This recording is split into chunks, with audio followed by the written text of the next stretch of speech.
Dalam Al-Quran, bukan semua kisah Allah letak nama. Bahasa Al-Quran kan cantik tuan-tuan. Dan saja selingan sikit, kita orang yang beriman dengan Al-Quran, kalau orang minta kita buktikan Al-Quran itu adalah benar, maka kita boleh. Sebab kita beriman. Percaya kan, itu maksud iman kan. Jadi jangan takut untuk baca Bible atau kitab-kitab yang lain, sebab percayalah, Al-Quran is always on top. Bukan sekali dua tangan nak ubah, tapi tak percaya. Dah tersimpang lagi, tak habis pula cerita ni sekarang. Kalau ada sesi lain, nanti kita share lah yang tu. Cara macam mana kita nak buktikan yang Al-Quran itu memang betul-betul dari Allah, tu tunggu. Itu dalam episod lain, okay? Sama balik cerita tadi, kan Bani Israel diminta ketua dari Nabi Samuel untuk guide mereka supaya mereka kembali menang. Pada zaman ini, zaman peralihan dari zaman judge atau zaman kehakiman ke arah zaman beraja.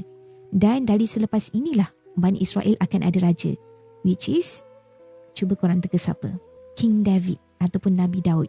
Nabi Daud lah Raja Israel pertama yang menyatukan seluruh 12 tribe of Bani Israel ni di bawah satu pemerintahan atau so-called Israel Raya.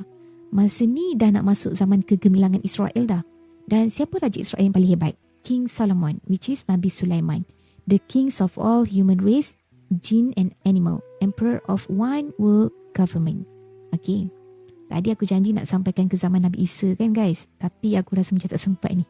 Dah panjang sangat ceritanya. Okay, so kita nak habiskan sikit lagi sampai zaman Talut. Kan tadi, Nabi Samuel tu diminta untuk cari di kalangan mereka raja kan. Tapi siapa?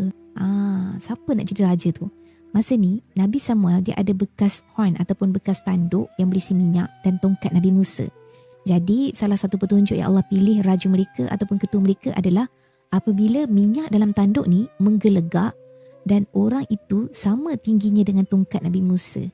Yang ini pun ada perbahasan dan macam biasa, aku saja tinggalkan untuk korang research. Okay, bukan apa, perbahasan yang raja-raja kan ada alat kebesaran untuk menabalkan diorang tu kan. So lebih kurang inilah dalilnya. Long story short lagi, Nabi Samuel ni tak tahu nak cari kat mana raja yang untuk nak lead Bani Israel. So nak dijadikan cerita, satu hari ada seorang penggembala kambing datang ke tempat Nabi Samuel. Sebab kambing dia terlepas. Cari sampai ke tempat Nabi Samuel. Dan Nabi Samuel pun tak perasan ada orang datang.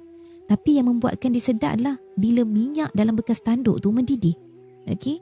Kemudiannya pemuda tadi diukur dengan tongkat. Dengan tongkat Nabi Musa tu memang sama tinggi. Jadi yakinlah Nabi Samuel bahawa pemuda yang datang itu adalah yang akan mengetahui Bani Israel. Dan pemuda itu diberi nama Talut, iaitu dari susu galuh Benjamin ataupun Bunyamin. Jadi Nabi Samuel ni kabarkanlah berita ni pada kaum Bani Israel. Tapi apa jawapan mereka? Mereka tolak ya guys, mereka tolak Talut sebagai pemimpin.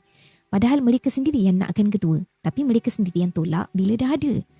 Mereka dah kembali ke perangai lama diorang ni. Sebab apa mereka menolak? Sebab Talut ni miskin dan dia hanyalah pengembala. Ataupun orang kata tak sekufu, tak have-have lah, kata budak remaja zaman sekarang kan. Al-Quran nak kata apa? Al-Quran nak tunjuk bahawa nak jadi pemimpin syaratnya bukan kaya. Orang yang jadi pemimpin miskin pun tak apa. Yang penting pandai dan bijaksana. Jadi Talut ni bijak ke? Kan korang kata aku buat cerita pula. Okey, Talut memang bijak. Okey, bukan aku kata, bukan korang kata, tapi Allah kata dalam Al-Quran. Bila mana dia memimpin Bani Israel nak melawan Jalut, Bani Israel ni melalui sebuah sungai. Tetapi apa kata Talut? Jangan sesiapa yang minum dari air sungai itu. Jikalau sesiapa meminumnya, mereka tidak termasuk di kalanganku. Sebab apa dia cakap macam ni? Sebab dia nak tengok siapa yang betul-betul ikhlas nak berjuang. Siapa yang betul-betul ikhlas nakkan kemenangan. Okay? Ingat, through history, war is not won by number. Berapa banyak perang yang sedikit mengalahkan yang banyak. Dan memang betul dikabarkan cuma 313 orang je yang akhir tinggal bersama dengan Talut ni untuk berperang bersama King Talut menentang Jalut. Jalut ni ketua orang Kan'an masa tu. Jadi Talut hendak menentang Jalut untuk kemenangan menakluki Kan'an. Dan di dalam tentera Talut ni ada seorang pemuda nama David ataupun Daud yang akan menjadi key player dalam peperangan tu nanti. Okey, sebelum aku terlupa lagi, antara tanda Talut ni adalah benar pilihan dari Allah ialah datangnya kembali kotak tabut ataupun peti tabut kepada Bani Israel. Apa itu peti tabut? Nanti aku ceritakan. Ataupun korang boleh cari sendiri. Okey? Sebab aku nak conclude dah ni. Tapi secara pandangan aku, tanah Palestin ni, walaupun di dalam Bible, kitab Genesis orang Yahudi claim tanah itu adalah milik mereka, tapi sebenarnya bukan. Kerana apa? Kerana Palestin itu milik orang Islam. Kerana pada masa tu yang beriman adalah Bani Israel, maka tanah tu milik mereka. Tapi sekarang, tanah tu milik orang Islam kerana kita yang beriman. Mereka pula yang berpaling. Dr. Alfred maaf lupa nama belakang dia, seorang ilmuwan Yahudi mengatakan hal yang sama. Tetapi pengakhirannya, dia ditamatkan riwayat hidupnya. Sebenarnya aku macam biasalah nak cerita panjang lagi, tapi untuk entry kali ni aku rasa dah terlalu panjang. So minta maaf, aku terpaksa tangguhkan lagi kali ni. Initially aku tak sangka pun cerita ni orang baca sebab tentang sejarah kan. Macam aku kata mukadimah tadilah, bila bab sejarah ni sebenarnya ramai orang cepat bosan. Tapi tak apalah, aku cerita slow-slow. So aku nak akhirkan dulu dengan kisah Talut ni, dan aku cuba sambung dengan Nabi Daud nanti. Bukan tak nak teruskan sampai Nabi Isa, cuma aku rasa agak sayang nak lepaskan tentang Nabi Sulaiman. Okay?